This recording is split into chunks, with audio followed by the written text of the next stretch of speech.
Hi, I am Santiago Zapata, an indie video game developer and a fan of the Ultima series.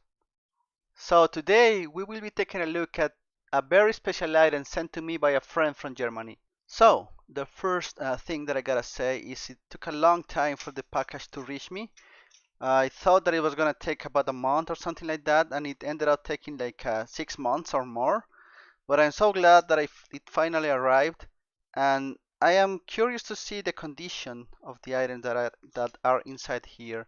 Uh, well, Dominic is a very well-established member of the big box community, and I hope that he did a good job at packaging. I am almost sure he did. Bubble wrap and the item inside the box, very well protected. And what do we have here? I'm gonna have to open this very carefully because this is a very old item and I don't want to risk damaging it. So, some hints about what this is. This is a Japanese Ultima item, and I have always been very curious about the entire phenomenon that happened with Ultima in Japan, especially around the times of Ultima 3, because of the Pony Canyon and I mean, all the way that these ports of Ultima for the Nintendo Entertainment System happened and all that. Um, yeah, there were some mangas and there was an anime commercial and there was the rumor that there was a full-fledged anime, which I believe have been proven to be false. But in any case, if you see uh, the end products, Ultima 3 and Ultima 4 for the NES, they are a blend of Japanese RPGs with Western RPGs like the normal entry for the Ultima series. And here we have a very special item which is very closely related to all that.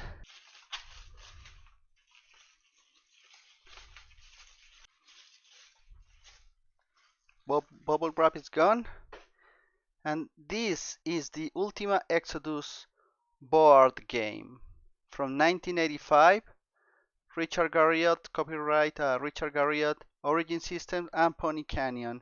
And you can see from the cover art, this is the traditional Ultima Exodus cover art, which is also featured in the Famicom box, the cassette box. Is this mixture of they trying to make like a more JRPG-like characters uh, when compared to the normal Ultima characters, which are a bit more anonymous and a bit more avatar-ish, like representing you and whatever you want, but not like in-deep characters with storylines and stuff. But yeah, it was different in Japan. So this is 82. I believe this is a series of more similar games, teamed with other universes made by Bandai. 1987. We also see in the back some illustrations of, like some anime-like scenes of monsters, like a goblin, a skeleton, the party of adventurers, some sea monster and a sailing ship, a dragon, and the kind of stuff that maybe would be one way to imagine a journey in Ultima 3. So these are just like the different classes, like the paladin, the druid maybe, the wizard and the thief. Thief. I believe there was a thief-like class in Ultima 3 Exodus. You also see the moons of Sorsaria here in the border of this art. You see the party here again, a very, very nice box. I love the art. Even the borders have great art. Yeah, that's the box of the board game. So now let's go and see what is inside. Very carefully, I'm gonna slide it through.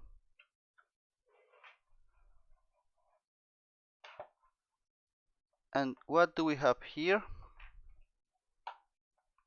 So I believe Party Joy is the name of this series of board games.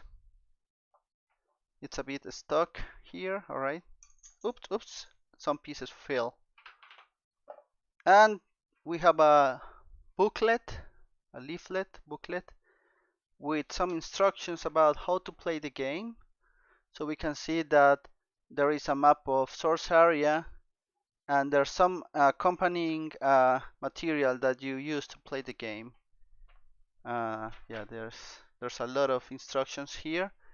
Very cute art, especially these guys, like very chibi style adventurers fighting those monsters. And the front is the art that we already saw. What else is here? Nothing much. A lot of Japanese text that I cannot read. I don't know if there's any guides, translated guides, on how to play this game. I think we will have a hard time playing it probably because yeah, but we can just attempt to guess how it's played. All right. So here's the board of the game. There's a lot of pieces that are like scattered, and it's double-sided. So in the back we see a map of the game with some indication and some geographical features of source area, like it's pointing to the location of the cities, Britian typo, Dead Gulch, Montor East and West, Dawn, Devil Guard, another mistranslation here or another typo here, which is always very fancy to see, I think. This is the Ultima map,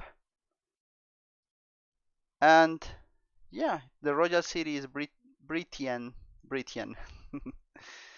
And on the other side of the board we have the actual game board where you play. So it's like a more abstract representation of the same map, and you can see that it has some I don't know if they are squares where you place the pieces, or maybe they are lines connecting different places. So we can see here that the royal city Britian is the start of the adventure, and we have the other cities with some markings for HP, MP. We even have some dungeons here and some other cities. And then we have spaces and rules and stuff around. Monsters that reduce your HP, your hit points. The whirlwind that probably, I don't know where it takes you. Some other part where I believe you put some stuff. So this is the board. We're gonna take a look at it a little bit afterwards. Of course, this is like the main part of the game. We also have some cards here, and they have some numbers. I believe it. Yeah, this is like a player cards. So up to 4 players can play this, and I believe here, well, you can mark what's your class between the 4 classes: paladin or fighter, some kind of cleric. Yeah, I believe it's a cleric, thief, wizard, and then depending on the class you pick, I believe is your starting hit points and magic points. And in here you also have, I believe it's equipment, probably a special equipment or special items that you can use. The background is the same for all of them. I believe it's a player card. They are different colors. And what do we have here? Well, we have a lot of cards. I'm gonna try and see. This is the first time that I'm seeing this. This is a complete blind look at this. I see some monsters, probably some traps, monster parties of kind of wizards and mages, fountains that probably can recover your hit points, more monsters. So I guess there's some kind of random events that can happen in the dungeon, and depending on, well, your equipment, your class, it's the outcome probably that happens with these events. We have some more enemy parties here. Skeleton, or yeah, like devil knights, dark knights. Um, more monsters from Exodus. Cyclops and a eating maybe, I don't know. So yeah, I believe these are all like things that you can find in the dungeons probably. It's a bit disorganized, but yeah, some bandits probably. Yeah, these look like bandits. Okay, a lot of monsters and of course skeletons. Nice. More skeletons, dragons, very scary dragons, scary looking.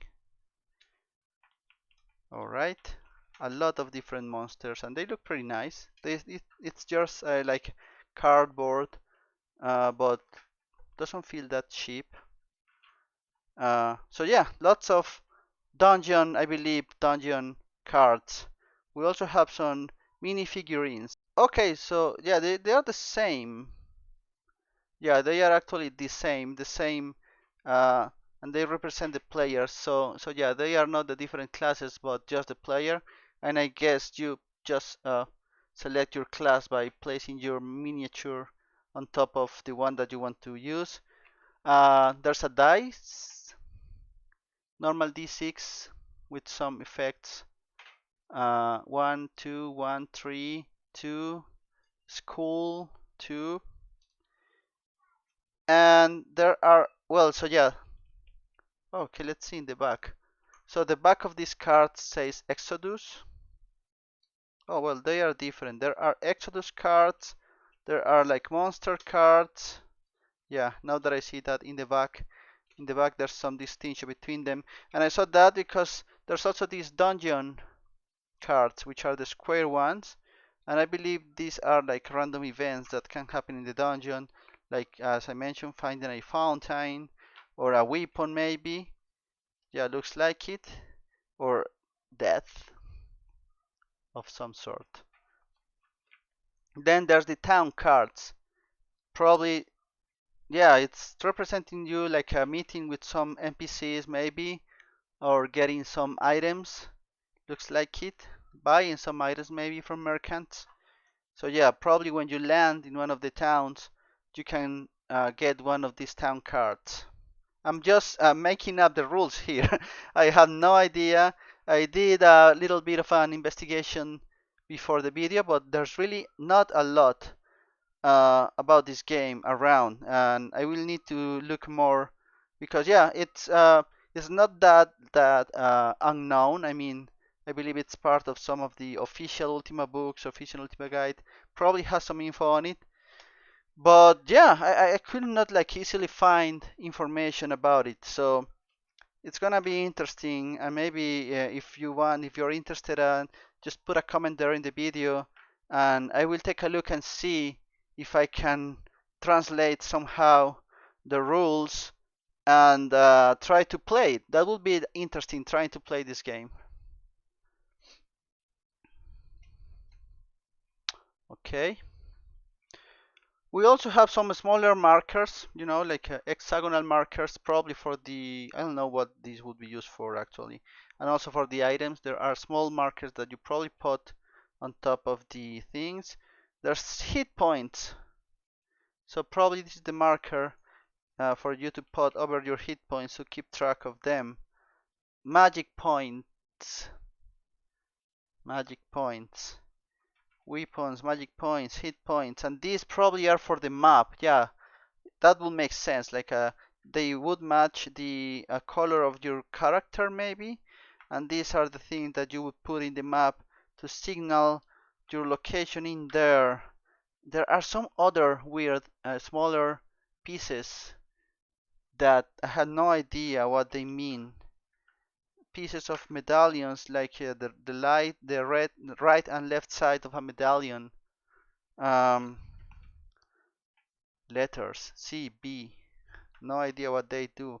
Some of the moon phases of the moons in source area. So yeah, it's a nifty thing. And of course, if I wanted to know how to play it, I would have to translate this rulebook or look for one that is already existing that explains how it is played. Um, it seems like you stack the same type of cards together to set up the board, and I don't know what else happens. Um, but yeah, that's I just wanted to share a little bit. I am really happy that I was able to finally receive this item. It took a long time, but I want to thank Dominus for sending this item to me. I really appreciate it. I really love it. I love everything that is Japanese Ultima related. And as I mentioned, if you are interested in this game, please let me know, and I will do my best to translate or get a translation of the rule set and play and record a play session of this and see how it goes. Uh, I believe that that's gonna be it for today. Thank you for watching, and remember to subscribe to the channel for more retro video games stuff and other cool stuff that I post from time to time.